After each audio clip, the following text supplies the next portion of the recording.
I did find IBC first, kind of. I mean, I've heard of Bitcoin, but I never did anything with it until after I started doing infinite banking. And I think that the infinite banking prepped me a bit to be ready when I heard about Bitcoin again to say, yeah, that is something that makes sense. Now, I want to pivot a little bit to talking about Bitcoin because, we mentioned Nelson's 5 rules, why he created them, how they're implemented for IBC.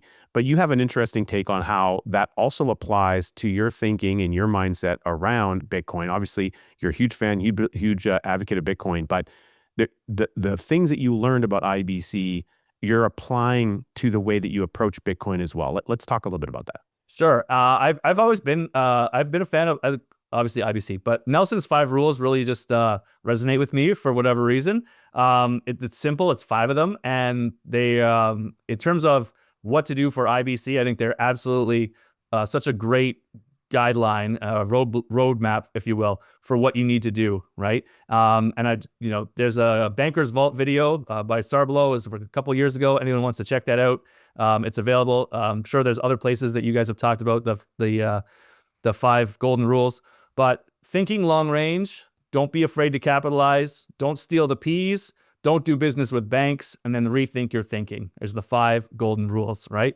And I think that obviously, like I said, perfect for IBC, but I really think that you can relate the same concepts to Bitcoin. And one of the reasons, I really think that IBC and Bitcoin go so well together because people who do one have the right mindset generally to do both, right? Mm-hmm. It's just that many people in each camp haven't been exposed to the other, right? Mm-hmm. I did find IBC first, kind of.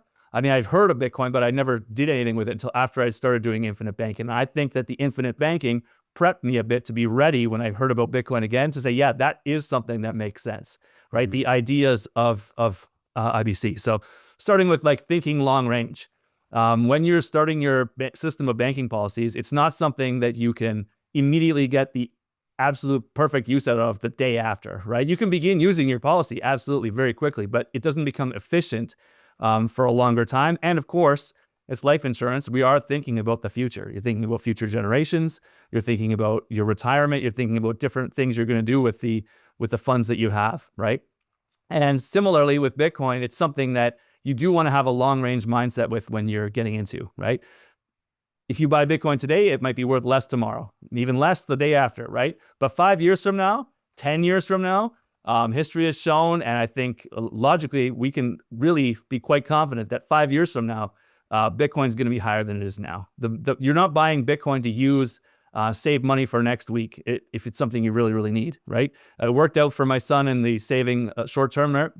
But we were also, there's some technicalities where you have, after a big drop, you can be pretty sure it's not going to keep dropping forever. It's got to come back up at some point. And over the long term, Bitcoin is going to go up because there is an absolutely limited supply. And I think that there's an unlimited demand. So when you have an unlimited demand and an absolutely fixed supply, the value of it's going to go up. The purchasing power is going to go up. So having a long range system of thinking for Bitcoin, really, really helpful. Put whatever you think you want to in and have a plan for 5-10 years in the future. Future generations, fantastic.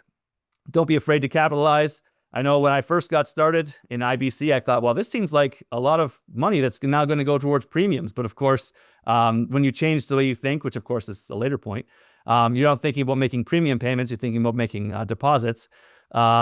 It makes sense. You've got to capitalize your policies to be a good banker. A bank doesn't work unless it has capital to lend out to the customers. Again, me, you, everybody else watching this video, hopefully. And with Bitcoin, lots of people that I've found, they'll buy a little bit and they'll be like, well, I've got some Bitcoin now, I'm just going to watch it grow. But setting up something where you're going to buy on a regular basis is, I think, a lot better. That way you don't care, you don't care which way the price goes. You're going to buy more when it goes down. You're going to buy a little less when it goes up, but then the price is going up. Just that dollar cost averaging strategy really makes sense. I buy a little bit of Bitcoin every day just to set up the way I have it set up. Works for me. Don't steal the peas. Obviously, a huge, important message of becoming your own banker book. If you're running a business and you just take stuff, your business is going to fail, right? You're going to show the other employees that they can just take stuff, And you're hurting the value of your business when you take the can of peas off the proverbial grocery store shelf, right? And when you have Bitcoin, if you just have some Bitcoin and it's gone up a lot in value, and you think, well, you know what? I'd like a brand new car, right? Do you need a brand new car? No, you don't really. You got a perfectly good, 2013 Hyundai Accent, perhaps, as an example. So no, I don't. Just a random example. A random example, which, by the way, does need new tires. So when you referenced new tires before, that is my next policy loan. Is I do need a new set of tires, probably like next week.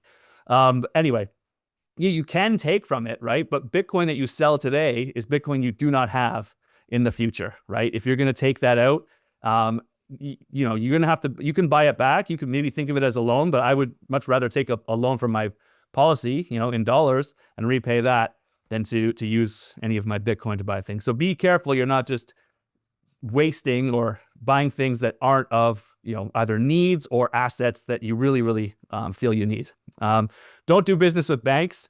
I love the fact that I don't have to really have any of my savings in the traditional bank in any way, right? I've got money in my warehouse of wealth, right?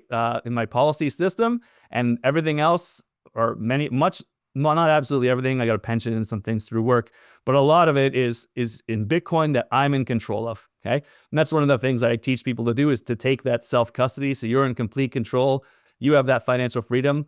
Right now, it'd be challenging for me to send, say, $6,000 to somebody in South Africa, right? Because they might not have a bank account, they might not have all different kinds of things, but I could easily send any amount of Bitcoin that I had there, and it would take 10 minutes. I would know it worked, and I would not have any concerns at all about getting there. It wouldn't be a wire transfer that gets lost. That happened to me a couple of years ago. Our church sent money to Turkey after the earthquake, and it literally was lost for like 3 weeks.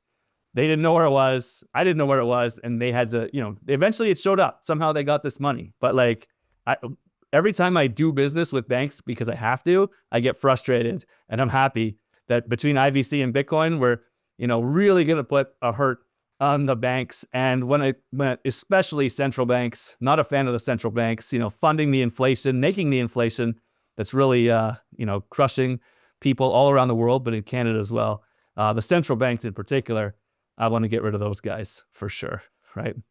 So that's point 4. And the final one, rethink your thinking, right? In IBC, one of the huge things, the big change in your way of thinking is that you finance everything you buy, right? Everything we buy is financed. And of course, Nelson has said, the system, the concept itself is all about how you think. And it's all about how you think, and it's all about how you think. It's changing the way you think about your personal finances, that it's okay to be borrowing and repaying, because it's all staying within your own system is fantastic. And in terms of Bitcoin as well, moving away, changing that you thinking of Canadian dollars or US dollars as, hey, this is money, and this is worth something, or it's really worth saving, when really every day the value of that dollar is going down, right? We have a ton more amazing conversations and great clips just like this if you go right here. Or if you want to watch the rest of this conversation, the full episode, click right here.